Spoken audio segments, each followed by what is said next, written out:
Hi hello ನಮಸ್ಕಾರ. ಇವತ್ತು ನಮ್ಮ ಗಾರ್ಡನಲ್ಲಿ ಸೊಪ್ಪು ಹಾರ್ವೆಸ್ಟ್ ಮಾಡೋಣ ಬನ್ನಿ. ಎಸ್, ನಾನು ನಮ್ಮಮ್ಮ ಇವತ್ತು ನಮ್ಮ ಮನೆ ಪಕ್ಕದಲ್ಲಿರೋ ಗಾರ್ಡನಲ್ಲಿ ತರಕಾರಿಗಳನ್ನ ಅಮ್ಮ ಬೆಳೆದಿದ್ರು. ಅದಕ್ಕೆ ನೋಡ್ತಾ ಇದ್ವಿ ಏನೇನು ಬೆಳೆದಿದ್ದಾರೆ ಅಂತ. ಸೊ ಕೈ ಆಗ್ಲಕಾಯಿ ಇತ್ತು.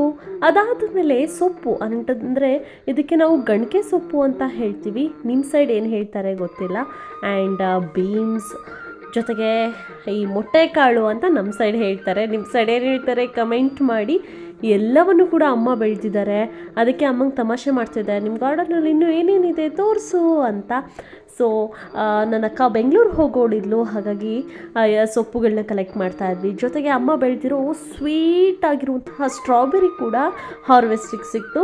ಸೊ ಖುಷಿ ಆಯಿತು. ಮನೇಲಿ ಬೆಳೆದಿರೋದು ಅಂತಂದರೆ ಇನ್ನೂ ಕೂಡ ಬೊಂಬಾಟ್ ಸ್ವೀಟ್ ಇರುತ್ತೆ. ಆಮೇಲೆ ಇದೆಲ್ಲ ಮುಗಿಸ್ಕೊಂಡು ಸ್ವಲ್ಪ ತೊಂಡೆಕಾಯಿ ಕುಯ್ಯೋಣ ಅಂತ ಹೋದ್ವಿ. ತೊಂಡೆಕಾಯಿನೂ ತೋಟದಲ್ಲಿ ತುಂಬ ಚೆನ್ನಾಗಿ ಬೆಳೆದಿತ್ತು. ಆ್ಯಂಡ್ ಇದೆಲ್ಲ ಆರ್ಗ್ಯಾನಿಕ್ಕೆ, ಯಾಕಂದರೆ ಯಾವುದೇ ರೀತಿಯಾದಂತಹ ಔಷಧಿಯನ್ನು ಸಿಂಪಡಣೆ ಮಾಡಲ್ಲ. ಜೊತೆಗೆ ಏನೂ ಕೂಡ ಹಾಕಲ್ಲ, ಬರೀ ಸಗಣಿ ಗೊಬ್ಬರ, ಗಂಜಲ ಈ ರೀತಿದು ಮಾತ್ರ ಹಾಕ್ತಾರೆ. ಸೊ ನೋಡಿ, ಇದೆಲ್ಲ ಆಗಿ ನಾನು ಸ್ವಲ್ಪ ಸೊಪ್ಪನ್ನ ಕುಯ್ದೆ. ಖುಷಿ ಆಯಿತು. ಇದಕ್ಕೆ ನಮ್ಮ ಕಡೆ ಹರಬೆ ಸೊಪ್ಪು ಅಂತಾರೆ, ನಿಮ್ಮ ಕಡೆ ಏನಂತಾರೆ ಗೊತ್ತಿಲ್ಲ. ಸೊ ನೆಕ್ಸ್ಟ್ ಹಾರ್ವೆಸ್ಟಿಂಗ್ ವಿಡಿಯೋ ಬೇಕು ಅಂದರೆ ಕಮೆಂಟ್ ಮಾಡಿ.